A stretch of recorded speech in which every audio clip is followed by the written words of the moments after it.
दोस्तों कुछ ही दिनों पहले आपने देखा होगा गलगोटिया यूनिवर्सिटी ने इंडिया एआई इम्पैक्ट समिट में एक चीनी कंपनी यूनिट्री रोबोटिक्स का बना बनाया रोबोट डॉग खरीद लिया था और उसका नाम रख दिया था ओरियन और गर्व से बोला था कि हमने इसको 350 करोड़ रुपए में बनाया है।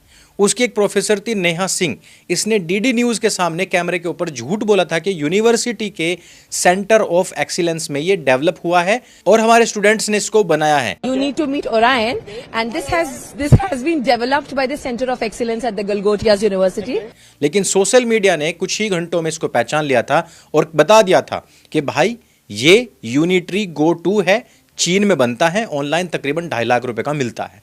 और फिर क्या था, आज तक जितने वीडियो ओरियो बिस्किट पर नहीं बने उससे ज्यादा ओरियन पर बन गए थे। लेकिन हुआ क्या, सरकार ने तुरंत ही एक्शन लिया, गलगोटिया को तुरंत ही समिट से बाहर निकाल दिया था। पूरे विश्व के जितने भी लोग यहां पर आए थे उन्होंने भारत के एआई की भी सराहना की, इस समिट की भी सराहना की और उन्होंने बताया कि भारत में बहुत कैपेसिटी है। अब कुछ लोग वहां पर नंगे होकर के पहुंच जाते हैं और कहने लग जाते हैं देखो भाई मोदी राज में कैसे कैसे फ्रॉड हो रहे हैं। हालांकि हाथ के पंजे के निशान के पिछवाड़े पर लातें बहुत लगी, लोगों ने वहां उन्हें ढूंढ ढूंढ करके कूटा।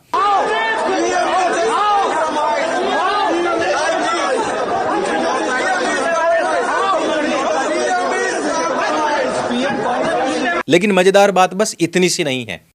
मैं आज आपको एक ऐसे फ्रॉड की कहानी बताऊंगा जो कांग्रेस के शासनकाल में 1 दशक तक चलती रही, फलती फूलती रही, इवन सरकार की नाक के नीचे।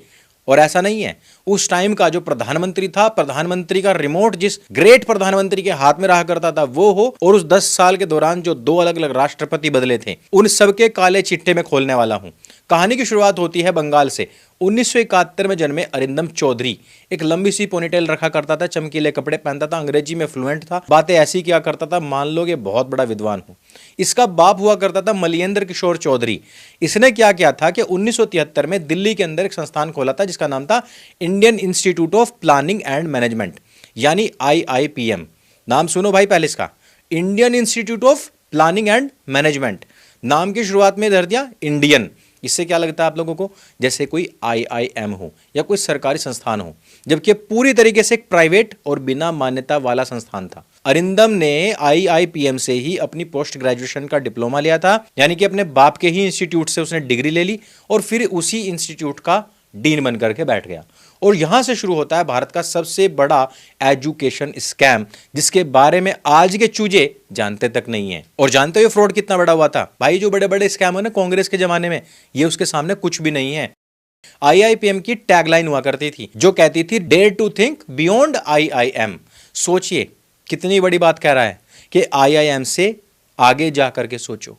और इसके लिए अरिंदम ने क्या क्या किया था, हर बड़े अखबार में हर हफ्ते IIPM का एक भव्य खतरनाक सा एड छपवाया करता था। बड़ी बड़ी बिल्डिंग, इंटरनेशनल फैकल्टी, 100% प्लेसमेंट के दावे ठोका करता था। दिल्ली, मुंबई, गुरुग्राम, नोएडा, इंदौर, बेंगलोर, हर जगह पर प्राइम लोकेशन पर इसने बड़ी बड़ी जो बिल्डिंग थी किराए पर ले ली थी। शानदार डेकोरेशन किया करता था और वहां पर बोर्ड लगाया करता था किसका, IIPM का। छात्रों से एडमिशन के नाम पर 10 लाख से लेकर 25 लाख रुपए तक वसूले जाते थे। सोचो, आज की बात नहीं मैं कर रहा हूं, मैं कर रहा हूं 2004-5 की बात भाई। सस्ते जमाने में 10 से 25 लाख रुपए वसूलता था ये। अरिंदम इस बात का दावा करता था कि IIPM का इंटरनेशनल मैनेजमेंट इंस्टीट्यूट यानी कि IMI बेल्जियम से कोलैबोरेशन है। और ये IMI इंस्टीट्यूट कितना बड़ा था थोड़ी ही देर में आपको बताने वाला हूं। इस बंदे ने ठगी का पूरा इकोसिस्टम घर परिवार में बैठ करके वैसे ही तैयार कर लिया था जैसे हमारे देश के अंदर उस समय पर एक पेटीकोट गवर्नमेंट चल रही थी। इसको किचन गवर्नमेंट भी कहते हैं। और ये क्या होता है, जब घर के किचन में ही पूरी पूरी गवर्नमेंट बना ली जाती है। घर के 4-5 लोग मिल करके पूरा सिस्टम, पूरा इकोसिस्टम तैयार करते हैं और उसी को लागू कर देते हैं। हमारे देश के अंदर सरकार भी उस जमाने में ऐसी चलती थी।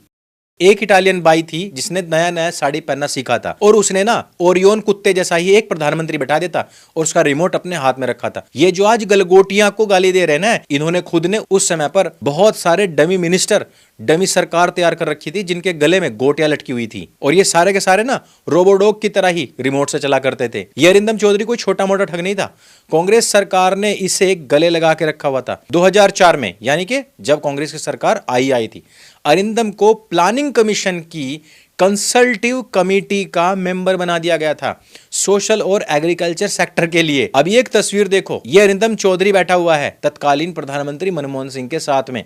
और ये तस्वीर देखना, इसमें तत्कालीन राष्ट्रपति प्रतिभा देवी सिंह पाटिल अरिंदम को नेशनल फिल्म अवार्ड दे रही है। फिल्म कौन सी थी? 2 दूनी 4। इसके लिए बेस्ट हिंदी फिल्म का अवार्ड दिया जा रहा है।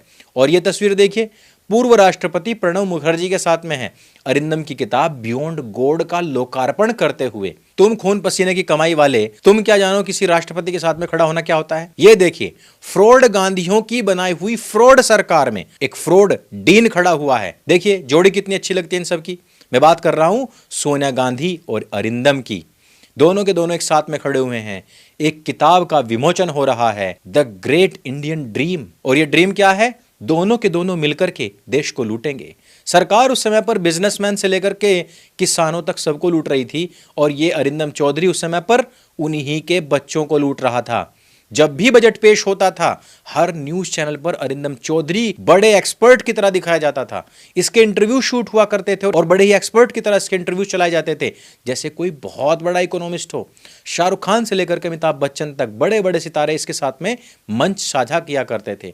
और सबसे बड़ी बात, ये फर्जी आदमी और इसका फर्जी संस्थान संयुक्त राष्ट्र संघ यूएन जैसे मंचों पर भारत का प्रतिनिधित्व करने का दावा ठोकता था। और ठोके भी क्यों ना भाई, इसकी मम्मी की सरकार थी। अब ध्यान दीजिए जरा यूजीसी के बारे में, यानी भारत सरकार की वो संस्था जो शिक्षा के मानकों को देखती है। वो बार बार चेतावनी दे रही थी कि आईआईपीएम किसी भी रेगुलेटरी बॉडी से मान्यता प्राप्त नहीं है। यूजीसी ने अपनी वेबसाइट के ऊपर पब्लिक नोटिस लगा दिया था, IIPM is not a university recognised by UGC and can not confer or grant degrees. लेकिन हुआ क्या था भाई? अरिंदम ने कोर्ट में केस डाल दिया। 2013 में ग्वालियर की एक कोर्ट ने उसकी याचिका पर यूजीसी के उस पेज को ही ब्लॉक करवा दिया था। साथ ही साथ क्या हुआ? Indian express, times of India, wall street journal, outlook magazine, कुल मिलाकर के 73 यूआरएल्स ब्लॉक करवाए गए थे जो आईआईपीएम की सच्चाई बता रहे थे। और मनमोहन सिंह सरकार वो 9 साल तक कुछ नहीं बोलती है और लगभग 10 साल तक ये फ्रॉड मनमोहिनी सरकार की नाक के नीचे चलता रहा और तकरीबन 30,000 से ज्यादा छात्रों की जिंदगी बर्बाद हुई। चलो 10 से 25 लाख की फीस ली जाती थी ना, आप ऑन एन एवरेज 15 लाख मान लो, 30,000 गुणा 15 लाख करो। और ये केवल एडमिशन की फीस है भाई, उसके अलावा जो फीस है ना उसको भूल जाओ। बस यही कैलकुलेशन मुझे नीचे कमेंट में कर देना। मेरा छोटा सा पिद्दी सा जो कैलकुलेटर था ना भाई, वो फेल हो गया है। ऐसे कई हजारों लाखों करोड़ रुपए के फ्रॉड हुए हैं इस सरकार की शह पर। आखिरकार जब मनमोहिनी सरकार गिरती है, सितंबर 2014 में दिल्ली हाई कोर्ट ने आईआईपीएम के ऊपर एक बड़ा फैसला सुनाया। अब आप खुद समझ जाइए, मुझे कहने की आवश्यकता नहीं है कि किसने कोर्ट्स के जजों के फैसले रोके हुए थे और किसने उनकी जुबान ऐसे बंद की हुई थी। कि सरकार बदलती है और कोर्ट तुरंत ही फैसला सुना देता है, 10 साल में कोई फैसला नहीं आता है। इन 10 साल में अगर कोर्ट भी फैसला देता था तो वो यूजीसी के खिलाफ देता था, अरिंदम के खिलाफ नहीं। कोर्ट कहता है कि इस मामले में सारे सबूत और गवाहों को देखने के बाद में ये अदालत इस नतीजे पर पहुंचती है कि आईआईपीएम के पास में एआईसीटीई की कोई मंजूरी नहीं है, इसलिए यह संस्थान एमबीए और बीबीए जैसे कोई भी कोर्स नहीं चला सकता है। संस्थान के दावे सारे झूठे हैं। आईआईपीएम ने अपनी चकाचौंध भरी मार्केटिंग से मासूम छात्रों और उनके माँ बाप, उनके परिवारों को गुमराह किया और लूटा है। इतना ही नहीं, जिस बेल्जियम वाले आईएमआई की मैं बात कर रहा था ना, जिसका हवाला देकर कहा गया था कि छात्रों को विदेशों से डिग्री मिलेगी, ये जो आईएमआई थी ये अरिंदम चौधरी उसके बाप ने ना भाई खुद बनाई हुई थी। ये एक फ्रॉड संस्थान थी जो बेल्जियम का नाम लेकर के यहां पर लोगों को दिवा स्वप्न दिखाए जा रहे थे और माँ बाप जमीन बेच रहे हैं, सोना गिरवी रख रहे हैं, किडनी बेच रहे हैं, हार्ट बेच रहे हैं कि बच्चे को किसी भी तरीके से बस आईआईपीएम में एडमिशन करवा दें। जो हमारी उम्र के लोग होंगे ना, वो अरिंदम चौधरी को देखते ही, थंबनेल देखते ही तुरंत ही वीडियो पर क्लिक करके आ गए होंगे कि भाई ये वीडियो जरूर देखूंगा मैं। आजकल के चूजे नहीं जानते कि फ्रॉड किसे कहते हैं। 2015 में यूजीसी ने एफआईआर दर्ज करवाई थी सेक्शन 420 यानी कि धोखाधड़ी के तहत अरिंदम और उसके बाप के खिलाफ। यूजीसी ने शिकायत में कहा था कि ये मिसलीडिंग कर रहा है, चीटिंग कर रहा है और स्टूडेंट्स को बेवकूफ बना रहा है। आईआईपीएम ने अपने दिल्ली के अलावा सारे के सारे कैंपस बंद कर दिए और अगस्त 2020 में अरिंदम चौधरी को गिरफ्तार कर लिया गया था। अब आप जरा सोचिए, गलगोटिया ने एक चीनी कुत्ता खरीदा, 350 करोड़ का बताया, बिल्कुल गलत किया। वो तुरंत पकड़ा गया, तुरंत एक्शन हुआ, तुरंत उसको बाहर कर दिया गया। लेकिन कांग्रेस के क्या कर रहे थे? कांग्रेस के नंगे होकर के वहां पहुंचते हैं और फिर पिछवाड़े पर लात खा करके वापस आ जाते हैं। और परिणाम क्या निकलता है? आजकल के जो चूजे हैं उनको लगता है कि बहुत बड़ा फ्रॉड हो गया है, लेकिन भाई 10 साल पहले अपने बड़ों से पूछो क्या फ्रॉड हुआ करते थे। उस समय पर हजारों ऐसी यूनिवर्सिटीज डीम्ड यूनिवर्सिटीज के नाम से बना करती थी। जिस समय पर यूजीसी चिल्ला चिल्ला करके बोल रहा था कि यह फ्रॉड है, तब सरकार सो रही थी। सरकार के सारे नेता उस समय पर अरिंदम चौधरी की चाट रहे थे। लेकिन आज दौर अलग है। आज फ्रॉड हुआ, तुरंत एक्शन हो गया है, थूका फजीती हो रही है, लेकिन देश की जो शान है, जो एआई में तरक्की हिंदुस्तान ला सकता है, उसको भी हम नहीं नकार सकते। पूरा विश्व इस बात का लोहा मान रहा है। तो आज के बाद अगर आपके सामने कोई फ्रॉड की बात चिल्लाए तो उसको ना ये अरिंदम चौधरी और इनकी जो एंटोनियो माइनो मां है, इनके गुप्त संबंधों के बारे में बता देना और पूछ लेना कि 30,000 गुणा 15 लाख में जो बट्टा इन लोगों को मिला है उसका थोड़ा सा हिसाब दे दो। तब बात करेंगे कि फ्रॉड क्या होता है। तो दोस्तों इस वीडियो में सिर्फ इतना ही। अगर ये वीडियो आपको अच्छी लगती है, जानकारी से भरपूर लगती है, इसको सबके साथ में शेयर अवश्य करें। हम मेहनत करते हैं केवल आप लोगों के लिए, आपकी जागरूकता के लिए। सत्य सनातन समर्पित है केवल और केवल सनातनियों के लिए। इस वीडियो में सिर्फ इतना ही। अगर ये वीडियो आपको अच्छा लगता है, जानकारी से भरपूर लगता है, इसको सबके साथ में शेयर अवश्य करें। मेरे संग बोले सत्य सनातन वैदिक धर्म की जय। जय हिंद, वंदे मातरम।